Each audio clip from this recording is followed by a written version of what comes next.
Hello guys, welcome back to my channel. ఈరోజు టాపిక్లో మన డైలీ లైఫ్లో ఇలా మాట్లాడుతూ ఉంటాము. నువ్వు అది దాచాలనుకున్నా దాయలేవు, నువ్వు అక్కడికి వెళ్ళాలనుకున్నా వెళ్ళలేవు, నువ్వు ఆమెతో మాట్లాడాలనుకున్నా మాట్లాడలేవు, నువ్వు ఇంగ్లీష్ నేర్చుకోవాలనుకున్నా నేర్చుకోలేవు, నువ్వు అక్కడ ఉండాలనుకున్నా ఉండలేవు, అతను తప్పించుకుందాం అనుకున్నా తప్పించుకోలేడు. ఇలాంటి సెంటెన్సెస్ మన డైలీ లైఫ్లో మాట్లాడుతూ ఉంటాం. ఇలాంటి సెంటెన్సెస్ ఇంగ్లీష్లో ఎలా మాట్లాడాలో ఈరోజు టాపిక్లో మీకు క్లియర్గా ఎక్స్ప్లెయిన్ చేస్తాను. ఫస్ట్ వన్, నేను నీతో మాట్లాడాలనుకున్నా మాట్లాడలేను. నేను నీతో మాట్లాడాలనుకున్నా మాట్లాడలేను. మనం జనరల్గా ఇలా అంటూ ఉంటాం కదా, నేను ఇప్పుడు నీతో మాట్లాడాలనుకున్నా మాట్లాడలేను, ఎందుకంటే నా దగ్గర టైం లేదు, ఇలా అంటూ ఉంటాం కదా. దీన్ని మనం ఇంగ్లీష్లో ఎలా చెప్పొచ్చు అంటే, I cannot talk to you even if I want to. I cannot talk to you even if I want to అంటే నీతో మాట్లాడాలనుకున్నా మాట్లాడలేను అని, ఎందుకంటే నా దగ్గర టైం లేదు అని. దీన్ని మనం ఇంగ్లీష్లో ఈ రకంగా చెప్పొచ్చు. నెక్స్ట్ వన్, నేను ఇప్పుడు రావాలనుకున్నా రాలేను. నేను ఇప్పుడు రావాలనుకున్నా రాలేను. దీన్ని ఇంగ్లీష్లో ఎలా చెప్పొచ్చు? I cannot come now even if I want to. I cannot come now even if I want to అంటే ఇప్పుడు నేను రావాలనుకున్నా రాలేను, ఎందుకంటే నాకు ఇక్కడ అర్జెంట్ వర్క్ ఉంది. ఇలా అంటుంటాం కదా. అలాంటి సిచ్యువేషన్లో మీరు ఈ సెంటెన్స్ అనేది యూజ్ చేయొచ్చు. నెక్స్ట్ వన్, నువ్వు కారు కొనాలనుకున్నా కొనలేవు. నువ్వు కారు కొనాలనుకున్నా కొనలేవు. దీన్ని ఇంగ్లీష్లో ఎలా చెప్పొచ్చు? Same, he cannot by A car even if he wants to.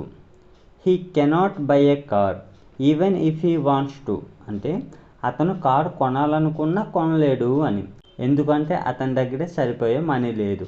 ఓకేనా? దీన్ని మనం ఇంగ్లీష్లో ఈ రకంగా చెప్పొచ్చు. నెక్స్ట్ వన్, నువ్వు ఇంగ్లీష్ నేర్చుకోవాలనుకున్నా నేర్చుకోలేవు. నువ్వు ఇంగ్లీష్ నేర్చుకోవాలనుకున్నా నేర్చుకోలేవు. దీన్ని ఎలా చెప్పొచ్చు? You cannot learn English even if you want to. You cannot learn English even if you want to అంటే నువ్వు ఇంగ్లీష్ నేర్చుకోవాలనుకున్నా నేర్చుకోలేవు అని. దీన్ని మనం ఇంగ్లీష్లో ఈ రకంగా చెప్పొచ్చు. నెక్స్ట్ వన్, నువ్వు దాచాలనుకున్నా దాయలేవు. నువ్వు దాచాలనుకున్నా దాయలేవు. దీన్ని ఎలా చెప్పొచ్చు? You cannot hide even if you want to. You cannot hide even if you want to అంటే నువ్వు దాచాలనుకున్నా దాయలేవు అని, ఎందుకంటే నువ్వు అది దాస్తే దొరికిపోతావు. ఓకేనా? ఎందుకంటే నువ్వు అది దాస్తే దొరికిపోతావు, అందుకే నువ్వు దాచాలనుకున్నా దాయలేవు అని. దీన్ని మనం ఇంగ్లీష్లో ఈ రకంగా చెప్పొచ్చు. నెక్స్ట్ వన్, నువ్వు పోలీస్ అవ్వాలనుకున్నా అవ్వలేవు. నువ్వు పోలీస్ అవ్వాలనుకున్నా అవ్వలేవు. దీన్ని ఇంగ్లీష్లో ఎలా చెప్పొచ్చు? You cannot become a police even if you want to. You cannot become a police even if you want to అంటే నువ్వు పోలీస్ అవ్వాలనుకున్నా అవ్వలేవు అని. దీన్ని మనం ఇంగ్లీష్లో ఈ రకంగా చెప్పొచ్చు. నెక్స్ట్ వన్, నువ్వు అక్కడ ఉండాలనుకున్నా ఉండలేవు.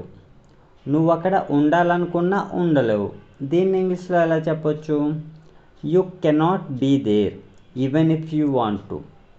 You cannot be there even if you want to అంటే నువ్వు అక్కడ ఉండాలనుకున్నా ఉండలేవు, ఎందుకంటే అక్కడ చాలా కోల్డ్, చాలా చల్లగా ఉంటుంది, అందుకే నువ్వు అక్కడ ఉండాలనుకున్నా ఉండలేవు అని చెప్పొచ్చు. ఓకేనా? దీన్ని మనం ఇంగ్లీష్లో ఈ రకంగా చెప్పొచ్చు. నెక్స్ట్ వన్, అతను మూవీకి వెళ్ళాలనుకున్నా వెళ్ళలేడు. అతను మూవీకి వెళ్ళాలనుకున్నా వెళ్ళలేడు. దీన్ని ఇంగ్లీష్లో ఎలా చెప్పొచ్చు? He cannot go to movie even if he wants to.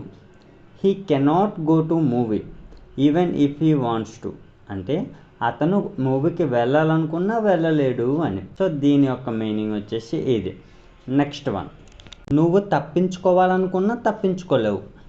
నువ్వు తప్పించుకుందాం అనుకున్నా తప్పించుకోలేవు. దీన్ని ఇంగ్లీష్లో ఎలా చెప్పొచ్చు?